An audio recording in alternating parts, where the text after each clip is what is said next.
Bold and the Beautiful has Deacon Sharp sweating out a deadly restaurant reputation, as his new bride Sheila Carter finds herself carted off as a top suspect on the CBS soap. Next week, Deacon worries that his famous restaurant looks more like a deadly eatery these days. Then he can only watch as Sheila becomes a suspect in these two murders. At one point, he even makes a verbal swipe at his wife. Deacon Sharp, scene canon, worries that the negative publicity now attached to his restaurant could hurt business. But he is also on a mission to find out why two people very close to him lost their lives at Il Giardino. The medical examiner calls Tom Starr's, Clint Howard, death a drug overdose, but Deacon never believed that. And neither did Hollis W. Chambers. Bold and the Beautiful's Friday's cliffhanger left fans with Hollis dead after he went through Tom's backpack.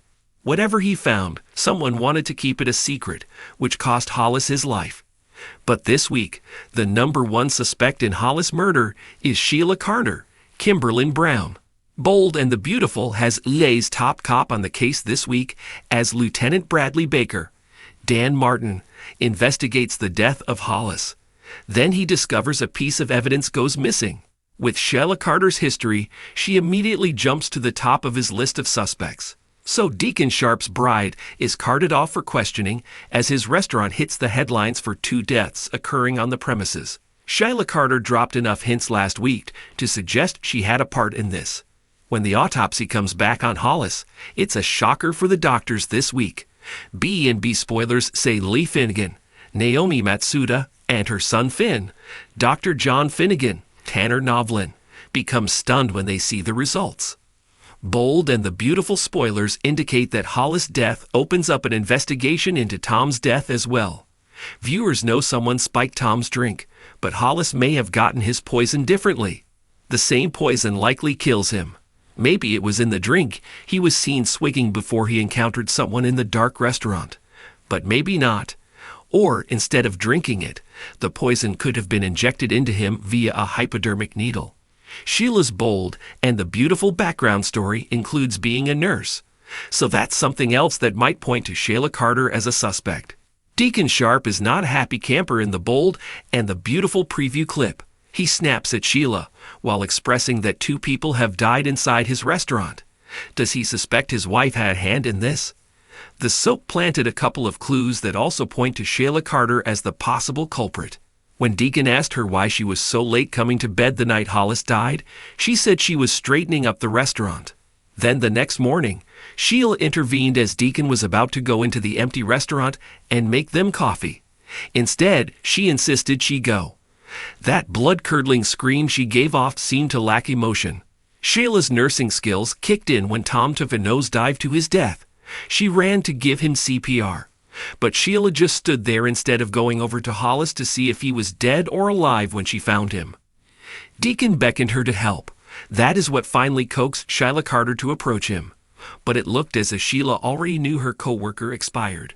This week, Deacon Sharp looks at his wits' end as Sheila Carter becomes a suspect, and his restaurant gets a deadly reputation on the CBS soap. The bustling sound of clinking glasses and murmuring patrons filled Il Giardino, the cozy yet trendy eatery owned by Deacon Sharp. The restaurant had quickly become a hot spot for Los Angeles elite, known for its intimate ambience and superb cuisine. But tonight, the air was thick with something more than the usual blend of garlic, rosemary, and simmering anticipation. Deacon could feel it. Trouble was brewing, and it wore a familiar, dangerous smile. Sheila Carter. Just the thought of her name was enough to send shivers down Deacon's spine. And now she was here, sitting in a dimly lit corner booth, her eyes glinting with the same malevolent mischief that had made her infamous.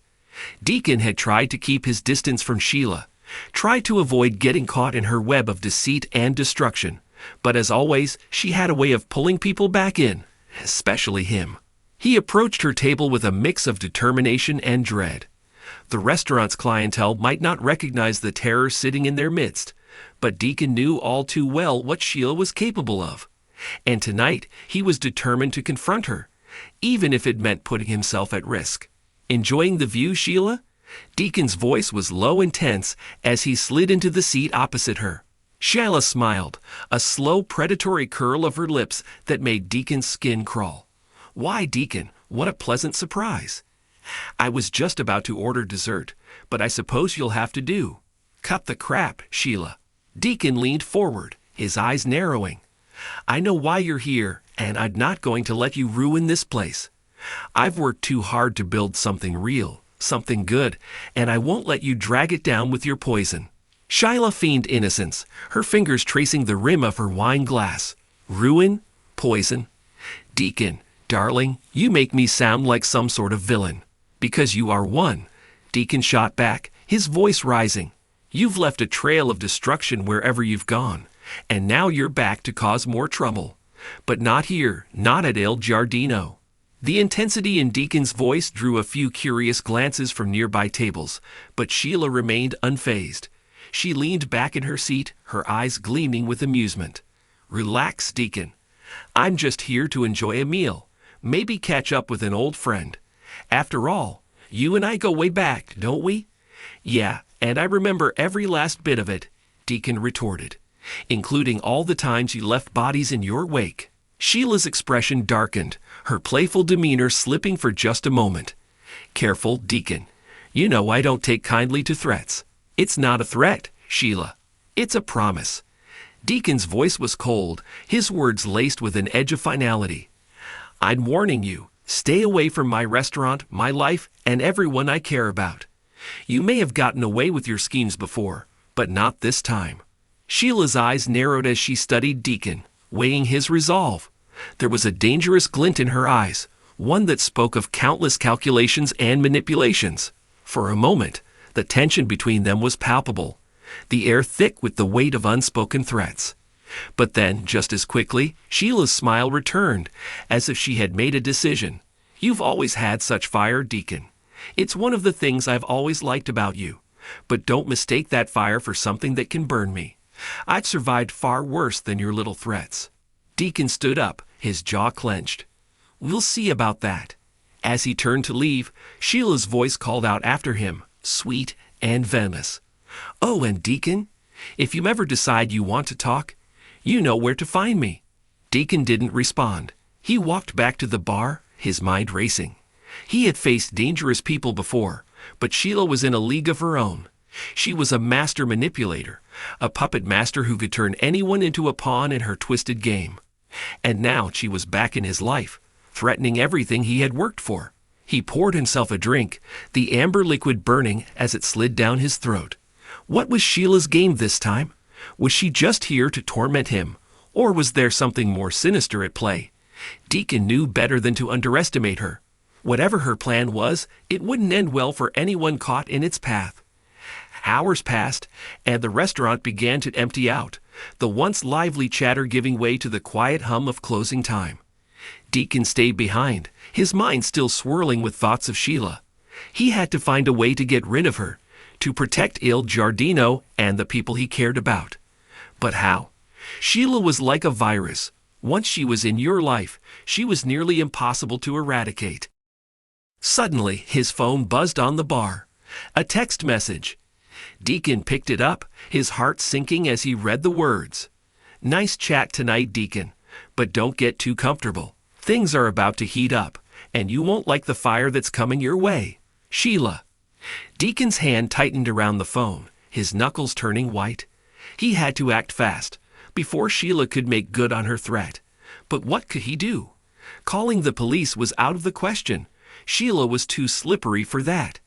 And confronting her directly was a dangerous gamble, one that could end with him in even deeper trouble. But as Deacon stared out into the darkened restaurant, an idea began to form in his mind. He couldn't go after Sheila alone, but maybe he didn't have to. Maybe there were others who would be just as interested in stopping Sheila as he was. It was a long shot, but it was the only shot he had. And if it meant keeping Sheila away from Il Giardino, from his life, it was a risk he was willing to take. With renewed determination, Deacon grabbed his coat and headed for the door. It was time to call in some favors, to gather allies for the battle that was sure to come. Sheila had pushed him too far this time, and Deacon wasn't about to let her win. As he stepped out into the cool Los Angeles night, Deacon knew one thing for certain. this wasn't over. Not by a long shot. But if Sheila won in a fight, she was going to get one. And this time, Deacon wasn't planning on losing. How does this work for you? Feel free to let me know if you'd like any adjustments or additions.